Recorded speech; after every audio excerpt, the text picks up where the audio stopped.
I wanted to talk about this announcement from Donald Trump in relation to a bridge in between Canada and Michigan.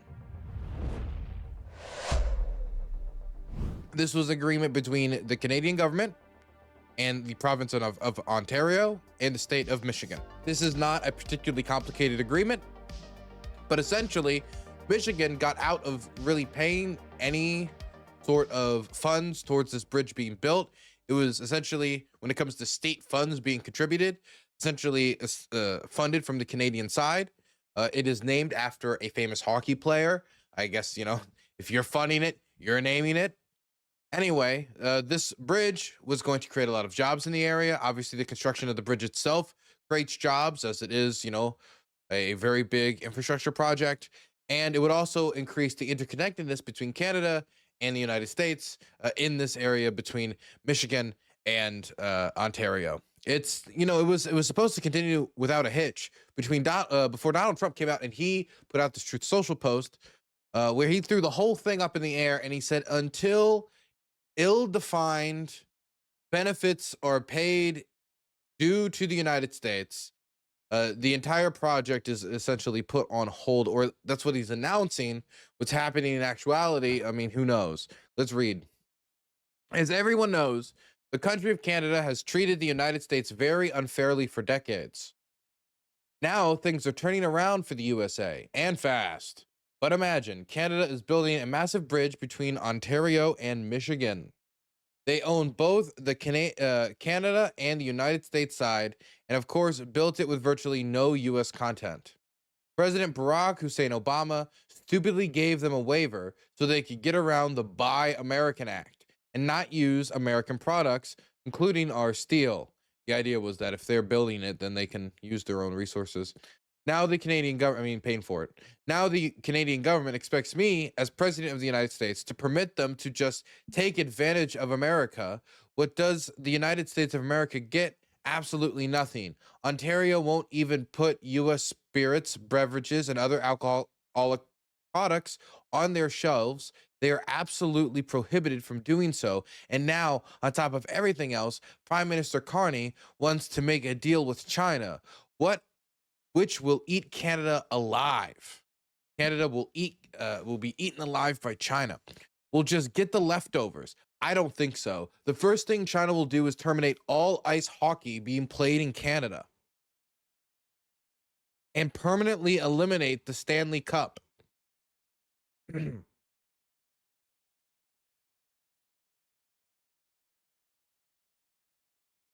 Dog, what the fuck am I supposed to do with this, man?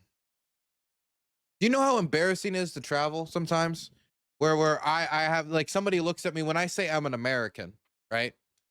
There's not like an instant, oh, you're an American. Like, I guess you are devoted to everything Donald Trump does, but they kind of get this position where you can see them like estimating a threat. Whether you're trying to tell if a frog is too colorful and you need to stay away from it, or whether it's something you could pick up and actually hand over to your nephew, right? They're in that sort of calculation mode where, is this a mushroom I can eat, or is this a mushroom that will destroy my life, right?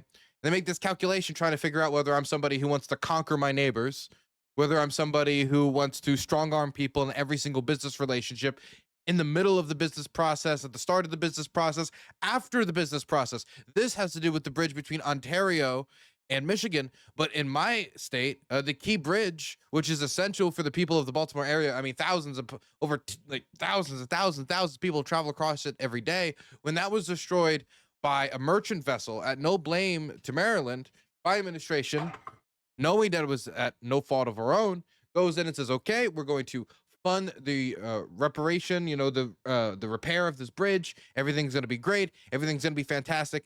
Donald Trump then gets in office, sees that the governor of Maryland, Wes Moore, is not a huge fan of the troop deployments in D.C. Not that he's going to do anything to stop it, just that he doesn't support it. And then Donald Trump throws in the air, you know what, maybe we'll actually reverse the already passed funds to help repair this essential bridge for the Baltimore area infrastructure that was destroyed at no fault of your own. So this process of before, during, and after the process of a business deal or any type of deal has concluded, going in and trying to squeeze that much more, whether it is a silence of critique, whether it is, just a little bit more off the top for Donald Trump's personal business interests, the United States of America, whether it's going to be accepting a slightly higher tariff rate or some sort of new investment that has to be made.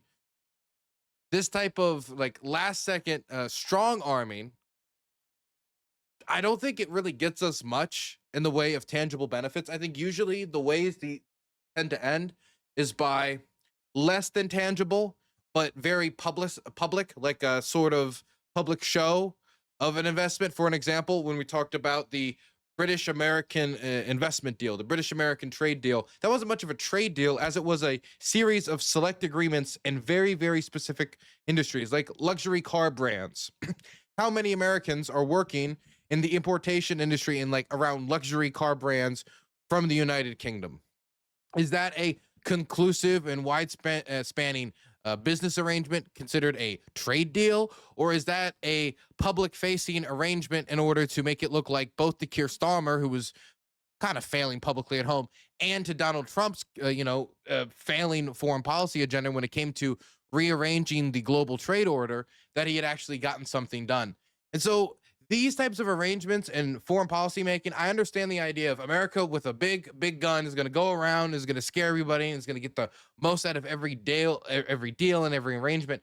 But a lot of times, what this means is people are just going to be more hesitant to enter deals in the first place because there's going to be a lot of assumed costs in the process. There's going to be assumed costs when it comes to doing deal personally with the president of the United States, that you might have to grease his palms. There's going to be assumed costs when it comes to investments into the United States unrelated to the project. There could be assumed costs when it comes to tariffs that could be placed down the line, even if they agree to the standards the United States is setting. And so some people will just say, you know what, it's probably a better idea to go with somebody else who might have offered us a worse deal, but we can assume that there will be some stability in this deal. We can assume that all of the upfront costs are upfront and declared, and that there's not going to be massive overruns, not due to some problem with there's some chokehold and some industrial base. We don't have enough steel, we don't have enough XYZ. It's not going to come from just the whims of the leadership's decision in the moment. It's really hard to get everybody to invest in the United States in industry, and it's why we lost like over 63,000 industrial jobs. If the entire time you're placing tariffs and removing tariffs, placing tariffs and saying tariffs are negotiable. If the tariffs are supposed to be the foundation by which we have an economic rejuvenation of American industry, then why the fuck are they negotiable? They're supposed to be a solid foundation. A solid foundation is not negotiable. If you build a house on a solid foundation, you're like, okay, this is my house. It's the solid foundation of my family. You don't, it's negotiable that I could sell my home. Okay, just randomly? You need that for everything. If this is the foundation by which we are building American industry back up, then why is it that these tariffs are negotiable? Then they just become a tax without the investment benefit, which amounted to about $1,000 charged to every U.S. consumer from the start to the end of 2025, a real tax burden, while we also, for the same year, lost 63,000 manufacturing jobs. So we didn't have the benefits of the manufacturing sector. In fact, some of those tariffs actually hurt the manufacturing sector when it comes to other industrial inputs they needed in order to get products out. And we had an added tax. So this strategy, I don't think helps the United States.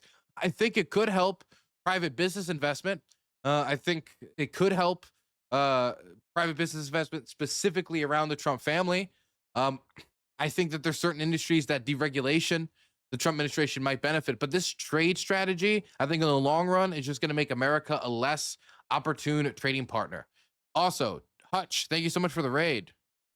By the way, we still don't know what exactly Trump is demanding. And this is another problem, is that Trump a lot of times kind of figures out that he has leverage, that he could have leverage, whether it's based in principle, that it's a good idea, that it's moral what we're doing, whether or not it's going to have downstream consequences. He'll figure out we have leverage. He'll immediately grab onto that leverage, whether or not it undermines American credibility, whether or not it undermines like the local economy, as it could have done in the the Baltimore area when it comes to the Key Bridge, whether it could do that when in relation to Ontario and Michigan, and then he'll grab onto it and he'll try to figure out what he wants later. So sometimes he'll have an idea of what he wants in mind, but a lot of times I think he kind of grabs it and then waits and waits until he figures out where he could get something, as if searching for a win, either for him to publicize himself or just for himself, or just grasping for something. But a lot of times, I don't think he even has an idea in mind of exactly what he wants here, because Trump announced this without a specific, like, this is what we're going to get in return. And then when the White House press secretary came out and was asked about this, she didn't have any specific. Listen to this. Outside of, it's not good that this bridge was made not using American materials. Mind you, they paid for it, so they have to pay for it and then use American made materials. Is that the new standard? They're not going to agree to that. John. Thanks a lot, Caroline. Yesterday, the president on social media threatened to block the new Gordie Howe Bridge, which would connect Detroit to Canada. This is a bridge that was fully paid for by Canada. It used American labor to construct it. It used American steel to construct that bridge. The president in 2017 was actually in favor of this bridge, part of a joint statement that he put out when he met with the Canadian Prime Minister. Why has the president changed his mind as it relates to this bridge? I think the president was very clear and direct in his truth, John, but just to reiterate, the fact that Canada will control what crosses the Gordie Howe Bridge and owns the land on both sides is unacceptable to the president. It's also unacceptable that more of this bridge isn't being built with more American-made material. What exactly do we need control of? I'm sorry. Why do we need to control the Canadian or either side? If they're making the bridge and paying for it and we're getting the economic benefits to the state of Michigan and the wider area, why is it important that, do we need to put up a toll booth? Do we need like agents on both sides of the bridge? Like, is there a security concern? Why is that a priority? Number one. And number two, if they're paying for it, why do we need them to use our materials? It'd be nice if they use our materials. They're using parts of our materials. But if they're paying for the bridge, you cannot expect them to then pay for the bridge, follow all the processes we want, do it the exact way we want it, using only our materials, using only our laborers, make sure the laborers are in unions that are friendly with the current administration, make sure that XYZ, make sure it's all nice and they all have heated blankets or whatever the fuck. You can't expect that. You can expect certain labor standards to be followed.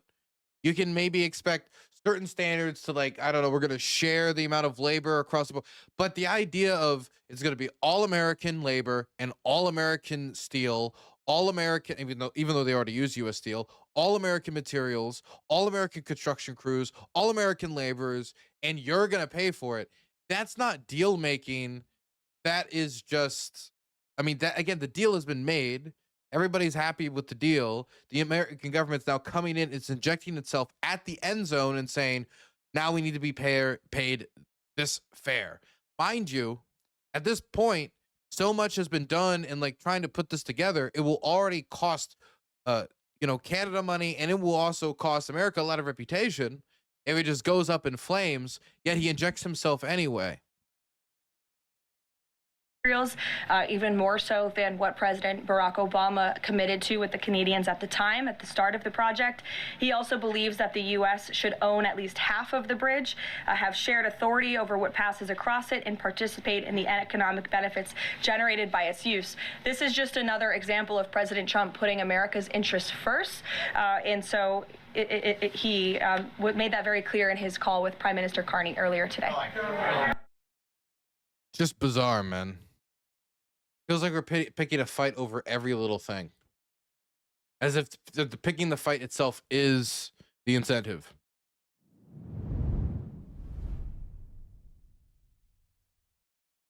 It's like earlier watching like JD Vance and gang pick a fight with, it was Pete Hegseth picking a fight with the Boy Scouts, saying the Boy Scouts were too woke